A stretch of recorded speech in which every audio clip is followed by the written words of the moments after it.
बागेश्वर धाम के बाबा धीरेन्द्र कृष्ण शास्त्री का नाम आज शायद सभी लोग जानते हैं।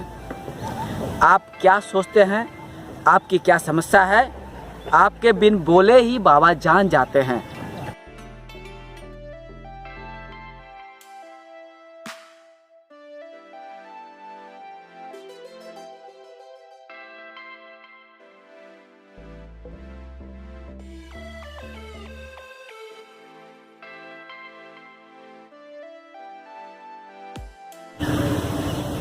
बाबा धीरेन्द्र कृष्ण शास्त्री मन की बात बताने का जो ड्रामा, जो ढोंग रचे हुए हैं, उसका खुलासा करने से पहले चलिए हम एक मीडिया में जो खबर चल रही है वह खबर हम आपको दिखाएंगे कि अंधश्रद्धा निर्मूलन समिति के अध्यक्ष डॉक्टर श्याम मानव ने बाबा धीरेन्द्र कृष्ण शास्त्री को क्या चुनौती दी है और डॉक्टर श्याम मानव ने क्या कुछ कहा है, उसका एक खबर हम आपको मीडिया के में जो प्रचारित हुई है वह हम आपको दिखाएंगे।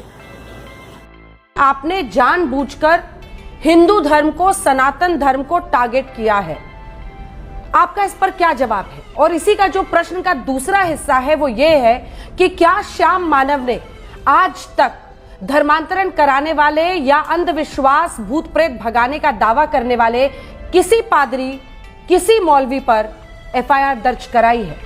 दोनों प्रश्नों से आपका जवाब सर। जी, पहली बात ऐसी है कि मैं अपने आप को हिंदू कहता हूँ, सनातनी हिंदू कहता हूँ। सनातनी धर्म परंपरा में अलग अलग विचारधाराओं के लोगों को स्थान है।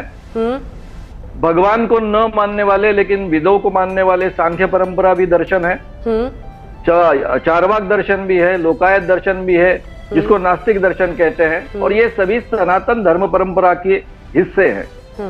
नागपुर में 40 सालों से हम काम कर रहे हैं। आरएसएस का मुख्यालय नागपुर में है, और मैंने जब महाराज का राम कथा का आयोजन नागपुर में हुआ उसका स्वागत ही किया है।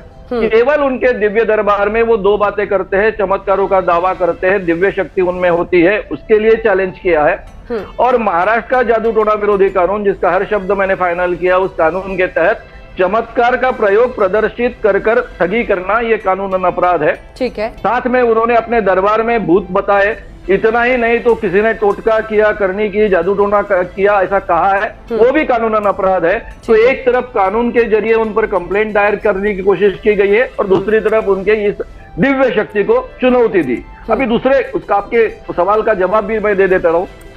इतने सालों से काम करते वक्त हम कभी भी किसी के धर्म में हस्तक्षेप नहीं करते, केवल हिंदू नहीं बाकी किसी धर्म में हस्तक्षेप नहीं करते हैं। लेकिन धर्म के नाम पर जो ठगी करते हैं उनको हम अंदर जेल भेजने की कोशिश करते हैं। नागपुर में पहली बार 5 मिशनरीज को हमने जेल में भेजा, उसमें 4 फॉरेनर्स थे, एक भारतीय था, सतीश राय बोर्डे। उन्होंने चमत्कार का दावा किया था कि अंधा देखने लगता है, बहरा सुनने लगता है, लंगड़ा चलने लगता है, और दुनिया में पहली बार ऐसा हुआ कि 4 मिशनरीज भारत की जेल में गए, नागपुर के गए। हमने शिवाजी पार्क दादर में मॉरिस सेरिल्लो, ये भी अमेरिकन पादरी था, मिशनरी था, उसका 3 दिन का दरबार लग रहा था। दूसरे दिन हमने कंप्लेंट की, पुलिस नहीं मानने के लिए तैयार हुई थी, हाईकोर्ट को मूव किया, हाईकोर्ट ने आदेश दिया तुरंत इसको अरेस्ट करने के, और रात को उसको ना मुंबई छोड़कर अमेरिका भागना पड़ा। तीसरे दिन 10,000 से ज्यादा लोग इकट्ठा हुए थे और मॉरिस सेरिल्लो गायब था।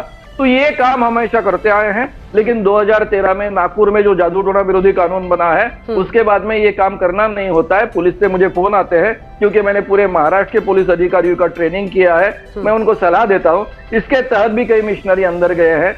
रहा सवाल मुस्लिम धर्मों का, तो मुस्लिम धर्मों के करीबन 100 लोगों को, करीबन कम से कम 100, जिन पर हमने एफआईआर दर्ज कर इसी कानून के तहत, या पहले जो जादू टोना विरोधी कानून नहीं था लेकिन drugs and magic remedies act 1954 था, या फिर ठगी के कानून के तहत जेल के अंदर इतने 40 सालों में किए हैं।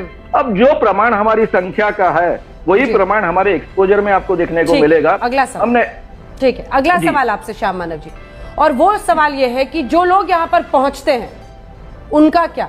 क्योंकि आपने, अब तो काफी दिन हो गए एफआईआर को, रोज बहसें चल रही हैं टीवी पर, गली चौराहे पर लोग बातचीत कर रहे हैं, इसी बहाने धीरेन्द्र शास्त्री को देखने वालों की संख्या अपार बढ़ गई है।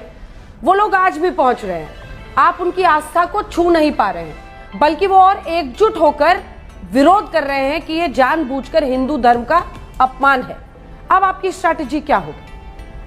नहीं, सही बात है। लोगों का ये कहना जो है, उनकी भावनाएं जो आहत हुई है, क्योंकि मैं भी एक जमाने में भक्त था, इसलिए मैं इन चीजों को बहुत अच्छे ढंग से समझ सकता हूँ। महाराष्ट्र में जो जनजागरण हुआ वो मुझे करना आसान इसलिए था कि यहाँ महाराष्ट्र में एक संत परंपरा है, संत ज्ञानेश्वर से लेकर संत गाडगे महाराज तक, और दूसरी तरफ शाहू फुले अंबेडकर जी की एक सामाजिक सुधारणा की परंपरा है।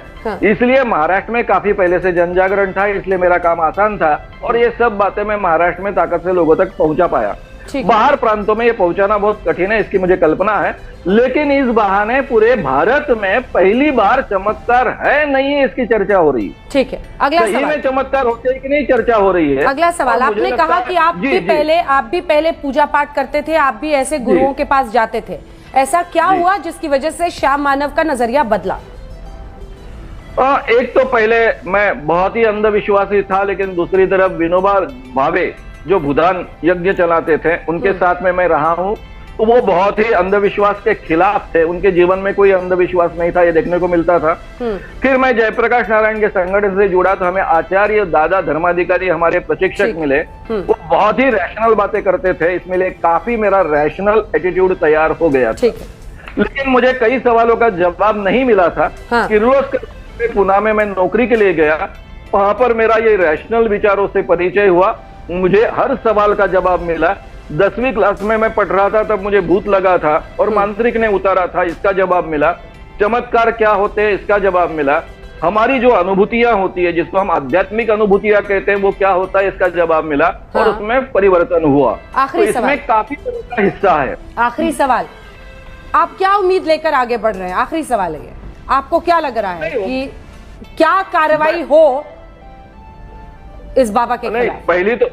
पहली तो बात ऐसी है कि महाराष्ट्र में ये कानून जो है नॉन बेलेबल है, कॉग्निजिबल है, बहुत ही कड़ा कानून है। 5-6 माह से लेकर 7 साल के सजा का उसमें प्रावधान है और ये कानून सभी पार्टियों के सहमति से बना है। हमारे गृह मंत्री है देवेंद्र जी फडणवीस, वो इस कानून की सभी बारीकियों को जानते हैं। इसके बावजूद इसके कानून के तहत क्यों कार्रवाई नहीं हो रही, एक महाराष्ट्र कमेटी का मैं सहअध्यक्ष होने के नाते मैं ये चीजें पहले समझ लूंगा, जान लूंगा, उनकी क्या दिक्कत है ये भी समझ लूंगा और उसके बाद में आगे की कार्रवाई के बारे में सोचूंगा। रहा सवाल अखिल भारतीय अंधश्रद्धा निर्मूलन समिति का, उनका जाहिर आह्वान है, आज का नहीं है, गए 40 सालों से है। अभी वो 30 लाख रुपए का है, कोई पैसे लेना चाहे ना लेने चाहे, अपनी बात सिद्ध करे। अगर दिव्य शक्ति महाराज सिद्ध करते तो सबसे बड़ा फायदा हमारे देश की सुरक्षा को मिलेगा। आपको बुलाया था, आप गए ही नहीं वहां पर, वो तो आपको बुला रहे थे श्याम मानव जी, वो कह रहे हैं लाइव टीवी पर, आज तक से ही कहा उन्होंने कि आप गए ही नहीं, आप भाग खड़े हुए, ये कहा उन्होंने। अभी ये वो कह सकते हैं क्योंकि वो जो जिस ढंग के उपयोग करते हैं उनकी छूट वहां उनको खुली मिलती है। ये फ्रॉड एंड प्रूफ कंडीशंस के अंदर चुनौती होगी। आप जानती हो, मैं जानता हूं कि आजकल हमारे पास ऐसे सॉफ्टवेयर है कि आपका चेहरा पता चल जाए तो 1 मिनट के अंदर सभी जानकारी हम प्राप्त कर सकते हैं। तो इसलिए उनको यहां आकर ये चुनौती सिद्ध करनी पड़ेगी। आपके पास ऐसा सॉफ्टवेयर है क्या? जी, आप सीधा किसी का फोटो ले लीजिए, आप सीधे उनके कई जानकारी प्राप्त कर सकते हो। नाम टाइप कर लीजिए, गूगल पर आपको कई रिसर्च मिल जाएंगे। मेरा नाम टाइप कर दीजिए ना, आपको सबकी सब जानकारी मिल जाएगी। आपका नाम मैं टाइप कर दूं तो भी मिल जाएगी। ये खबर आपने भी देखा है, मैंने भी देखा है। एक रैशनिस्ट होने के नाते, एक तर्कवादी होने के नाते, एक युक्तिवादी होने के नाते मैं भी बाबा यानी बाबा धीरेन्द्र कृष्ण शास्त्री का पोल खोल करने में सक्षम हूँ, क्योंकि मैं संतोष शर्मा भारतीय विज्ञान और युक्तिवादी समिति, अंग्रेजी में science and rationalist association of India के संयुक्त सचिव यानी ज्वाइंट सेक्रेटरी हूँ। यह युक्तिवादी समिति यानी रैशनिस्ट एसोसिएशन पश्चिम बंगाल के कोलकाता में स्थित है। मैं संतोष शर्मा भारतीय विज्ञान और युक्तिवादी समिति की ओर से बाबा धीरेन्द्र कृष्ण शास्त्री को 50 लाख रुपए की चुनौती देता हूं। अगर बाबा ने निष्पक्ष रूप से निष्पक्ष स्थल पर अगर अपने अलौकिक शक्ति, दैवी शक्ति या चमत्कारी शक्ति का प्रमाण दे दिया तो उन्हें भारतीय विज्ञान और युक्तिवादी समिति की ओर से 50 लाख रुपए दिए जाएंगे। और यह चुनौती, यह चैलेंज का मुकाबला कोलकाता प्रेस क्लब में होगा।